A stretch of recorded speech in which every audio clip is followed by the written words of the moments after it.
Good morning, Philippines. Well, there's been much discussion about kidnappings and abductions and all kinds of things going on here in the Philippines right now.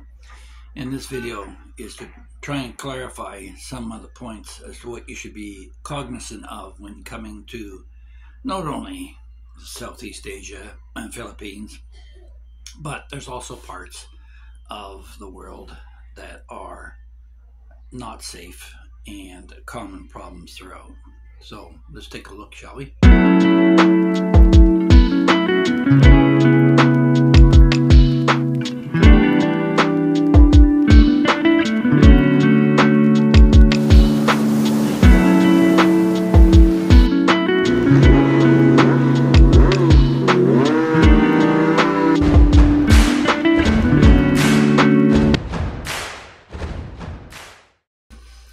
Good morning, Philippines.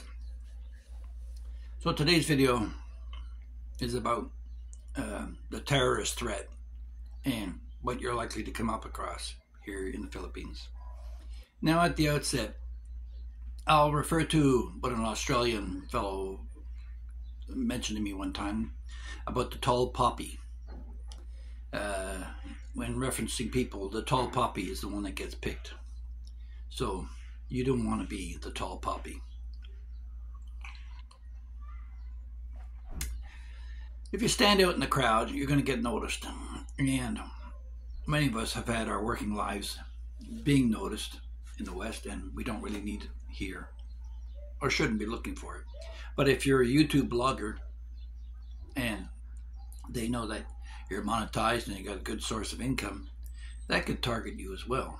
But that's another topic for another day. Today I want to talk to you about the principal players and places in the Philippines and overall why this happens. Well, I think it's pretty obvious to most of us. Poverty is in large part the impetus that brings out the need to secure income. And there is no social security here in the Philippines or in the Straits of Hormuz or other areas of the planet where poor people live. And I'll show you in the map here the principal areas of the planet. You'll notice they're all near poor nations where traffic is, ocean traffic is prevalent.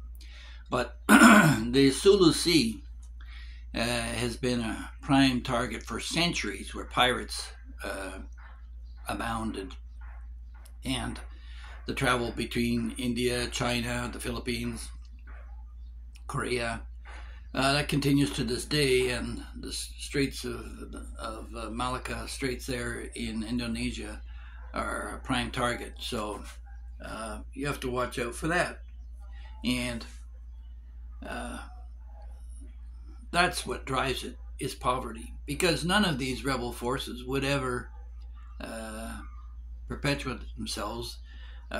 The old quote that a revolution ferments on the empty bellies of the poor. When Marie Antoinette said, "Let them eat cake," there's the trigger right there. So if you've got blind indifference to the local population, you're likely to be fumbling yourself in and bumbling yourself into a whole lot of trouble here. Now, there's three major players here. One is political, one is ideological, and the other is tribal. So let's start off with the tribal one, the local one, the Moros. The Moros are a tribe of indigenous people in the southern Philippines who felt disenfranchised by the rest of the population. They're largely Islamic by nature, and they're part of a greater problem with the Philippines and Brunei, Indonesia, and their contesting of the Sabah province, which is part of, well, it's not part of the Philippines. It's part of Malaysia. It's been a point of argument since the British passed it over and the Philippines have never ceded that territory. And so the conflict goes back and forth between the Muslims in the south there, the Moro Muslims, who, their form of Islam is a little bit different from the typical Sunni Shia dynamic. If you look at Zamboanga, the heart of where the Muslims live, and further south into Bolo and the Sulu Sea, there's actually piggeries there, which most Muslims don't get involved in because they're considered unclean animals. Not just not eating them, but not touching or coming in contact with them either. So what happened here with the Moro is, being indigenous, like a lot of the Christian traditions here in the Philippines, they've blended the tribal cultures and traditions with the European and Islamic faiths. So you get a mixture here, and what they call the Diwata belief. It's a mixture with Islam. So the Moro Islamic Liberation Front, they were formed in 1977 after some disputes and arguments on territory and land issues with the Philippine government. And they feel threatened by Christian expansion.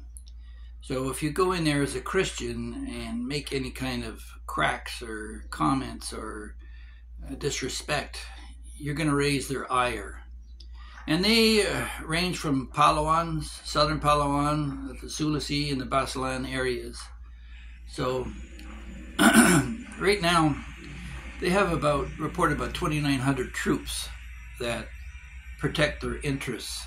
And they're not generally militant by nature. They're peace-loving people, but they do get stirred up and do get mixed with our second group of what we're going to talk about. Another later on group, the Abu Sayyaf.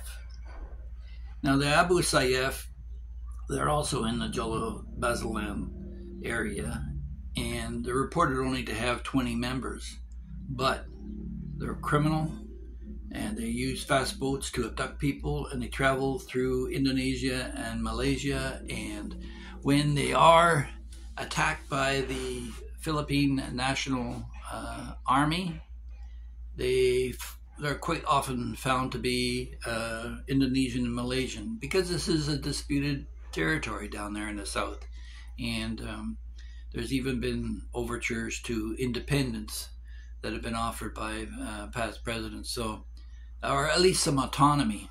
So that's what they're aiming for, to be able to control their own area, because it is a largely Catholic country, and the Islamic faith is quite often head-to-head with that. And Abu Sayyaf is a division of ISIS, so they're the worst of the worst, and they've been put on for some time.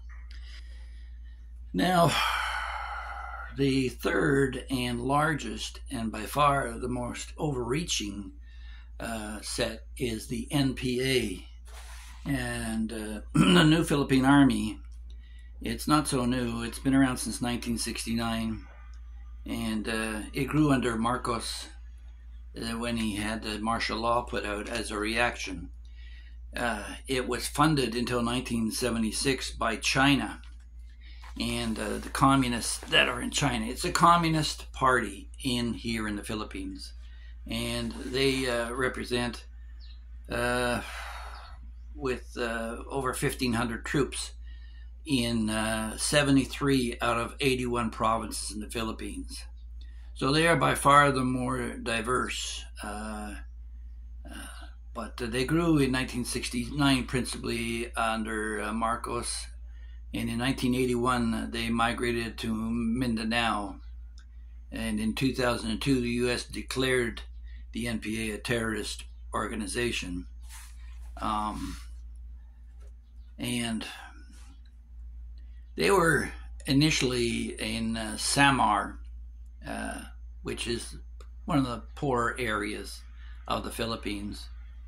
I don't know if it's poorer than Mindanao, but certainly it's on the bottom rung in terms of poverty. And not many people travel through Samar.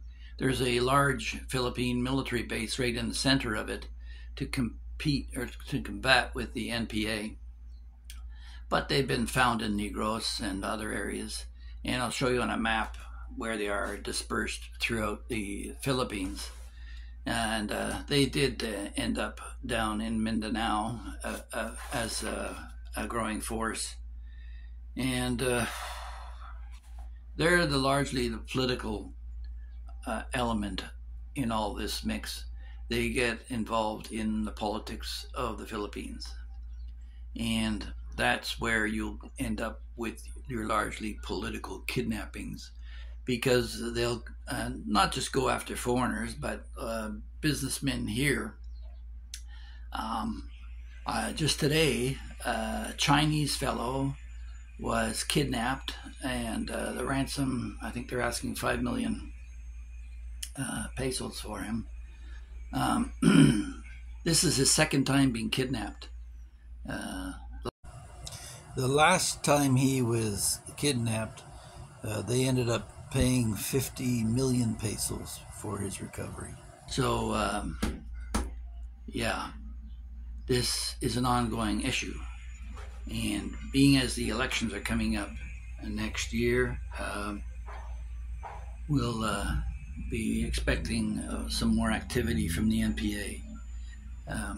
You're far less likely to be, I think, killed by an NPA if they're paid than the other two. Abay Sayyaf are fanatical, and they're going to kill you anyway just for being an infidel. And the Moros are tribal people who are simple in their beliefs and don't want you in their territory, period. Hi guys, if I could just interject for a moment here and thank all the new subscribers who joined us and ask you to consider subscribing if you haven't in the past. It costs you nothing, and try it out, see what the topics I cover, if it's of interest to you. Yeah, hit that like button and the subscription button and the notification bell so you don't miss out on anything. It was reported last night that a body of a Caucasian male, in large part matching the description of Elliot Eastman, washed up on shore. And there's a video on Facebook. I'll try and provide the link for you here if you want to see it. But it wasn't recovered by the police. It was recovered by locals. And we should be hearing shortly whether it is actually the Elliot who was recovered or not. His pants are dark in color, like his wife reported him leaving in, and he was Caucasian, and about the size and weight of him. The video is graphic in nature. Curious, there's a link for you. Certainly, they don't have the level of anxiety here in the Philippines on gruesome stuff. You'll see that quite often here. So, how do you protect yourself from this stuff? Well, the simplest, and none of it's guaranteed. I mean, the terrorists have actually made bomb attacks in Manila in the past. They've harvested beach vacationers on the shores of Palawan, and they've blown up buses in the past full of tourists. So you're going to get that depending on where you go. But a certain degree of street smarts, don't get yourself into troubled areas after dark, and heed the warnings of the locals. It's very important for all Philippine visitors to listen to the Filipinos and what they're saying. It could save your life. And I'll recall one incident when I first met my wife, and she brought me out to the family farm in the jungles of Leyte, and we drove to the end of the road as far as we could go, and then from there we stopped, and her dad and mom hiked in with boots. It was a muddy season, and we all had our mud boots on, and we walked about 1.5 miles into the jungle. The kids climbing aboard a caribou, a water buffalo, and visited there for about a week out there in the mountains of Leyte. And it was all fine. There was a neighbor who asked for funds as we passed, but they, being local, they laughed it off. But after a week, word got around that there's a foreigner up there in the woods, and it was time to leave. And when I came back, we hiked back out of the jungle to the juncture point where we prearranged for a taxi to pick us up. And when we got there, the taxi wasn't quite there yet, and there was a little local eatery there that I thought I'd go in and have a look and maybe grab something to eat. Well, the wife just totally lost it. She started screaming at me, screaming, grab me, and then when the taxi came, she shoved me in the taxi. She said, stay there, stay there. And she talked. And so the taxi ride back to the ferry in San Isidro was the conversation was quite lively. I wondered what her problem was. And she told me that a few years back, another foreigner had come there, and they had given him something to eat. And he fell asleep or was drugged up or something, and they never saw him again. So she didn't want that to happen to me. So that's why you have to listen to your inner heart and what's going on. And that's why you have to educate yourself. Now, the safest way, again, is to stay in a major city. Cebu is, I would say, for the most part, safe after dark. And the whole country under Duterte got a whole lot safer. People were actually open after dark, and they weren't afraid of being robbed so much. But this is a nation that still has guards with shotguns stationed in front of banks and 7-Elevens. I mean, what's the risk? Well, the locals know what's going on. They know that they're poor, and you have to be aware of that. Going to the ATM on a Sunday or a Saturday, the banks are closed. And even if you go in the bank, the security guard isn't necessarily there. And there was one, I believe she was a Moro woman, in front of the bank. A lot of the people, the beggars here in Cebu are from Mindanao. They're professional beggars. They come here to find a way to survive. So they are in the city, but they're much more placated being in this environment. But yeah, every time I go to that machine on a Sunday, I always make sure I go there with the door locked. I leave with the door locked in the car. And when I make the move from the ATM to the car, that when I pass by her, I'll drop her 50 pesos, sort of like a toll to make sure that my safety is insured. And that's still no guarantee. But yeah, you got to keep your head up and stop having the illusion that you can run away. When 4 guys show up with M16s at your front doorstep dressed in black, you're not running away at that point. You've already become the tall poppy and are a target. So you better pray that you've arranged your kidnapping strategy for when you are kidnapped, because it can happen to anyone. And a lot of these expats that are living in the red zone and saying, oh no, there's no danger to me, there's no danger to me. No, it's not no danger, it's levels of danger.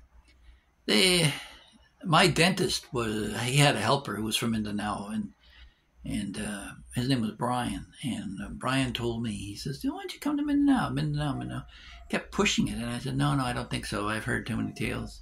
And later on he laughed. He says, you're right. He says, when the tourists arrive in Mindanao, the locals know more about him than the local police do. That they keep records. They keep a list of preferred targets. And for you to move up the list, you must have done something that really ticked them off. So you want to not be that tall poppy. You want to be quiet and humble and mask whatever wealth you have. I learned this very quickly in Manila, of all places, on the streets of Makati in my first visit here. And I've told this story before, where it was my third day there, and I decided to go for a walk. Bought the kids some ice cream. And it was the evening time, and I felt pretty good about that. And after I bought the ice cream, they wanted me to give them money. And then more and more of them started accumulating. And I started to feel a little bit insecure about my safety, and I found the company of a police officer who walked me back to my hotel. And this is a modern high-rise, not far from the hospital and the police station. And the next morning I thought I'd be safe. I walked out 10:30 in the morning. I'm walking down on the streets at festival time, and bright sunny day, and I'm walking along, and this guy starts following me on his bicycle, and my internal radar went up. Something's wrong here. And I was taking pictures. I was so wrapped up in taking my pictures. All of a sudden, I felt something, and I'd forgot. I bought a gold chain in Thailand, and I was wearing it around my neck. It was like bullseye target written on my back. And of course, he went after it, being poor. Now, I was a younger man there. I chased him and ran him down and caught him. But after I caught him, he reached behind his back for something, and I immediately let go, and I said, no, it's okay, because I didn't know whether he was reaching for a gun or a knife or what, but I didn't want it to escalate to that level. I said, fine, go. He said, actually, you want money instead? I said, I'll give you cash if you give me my gold chain back. He said, give me the cash too. I said, no. And he got on his bicycle and he rode away. So, me hearing all the tales of corruption of the Philippines, I reported it to the police, not expecting much. And they said they think they knew him. And I said, well, I'm leaving the country anyway. I got an airline ticket and I flew back to Canada. And I thought that'd be the last I'd ever be here in the Philippines. But they said, well, how do we get in contact with you if you're in Canada? I said, hey, you're the police. If you recover the gold chain, it's yours. Goodbye. And they didn't say anything either. But that's where we left it. So, yes, if you're here, don't be the tall poppy. And I'm not just talking about here. If you're deciding to visit any poor country, always be aware. They don't know you, and you don't know them. So, always try to have yourself a backup plan of how you're going to deal with these situations. And for God's sake, don't be so arrogant to think that because you lived here for 20, 30 years that you're safe. There's horror stories in Africa, people who work with the locals there, and after decades of knowing them, had them turn on them. Poor people will not be constrained and will do desperate measures in desperate times. So always be aware of that. Keep yourself safe. Don't flash it about, and be humble and respectful too. If somebody feels you're laughing at them and their culture, that's going to come back to haunt you. So be aware. And I think that pretty well covers it for this edition. My heart goes out to the Eastman family, and what must be a very troubling time for them. I heard the police offered both a 50,000 peso reward for information relative to the speedboat recovery that took him away, and 100,000 pesos for information leading to his actual recovery for himself. But it looks like, based upon this video, from what I saw, that they've already found out what happened to him, and he was murdered. So that's where I'll leave it here. If you enjoy my videos, don't forget, I've got a whole bunch of them here. Don't forget to like, share, and subscribe. And thank you to all the new subscribers. It's sad to see that an event like this is what prompted you to join us, but hopefully you stumbled across something interesting.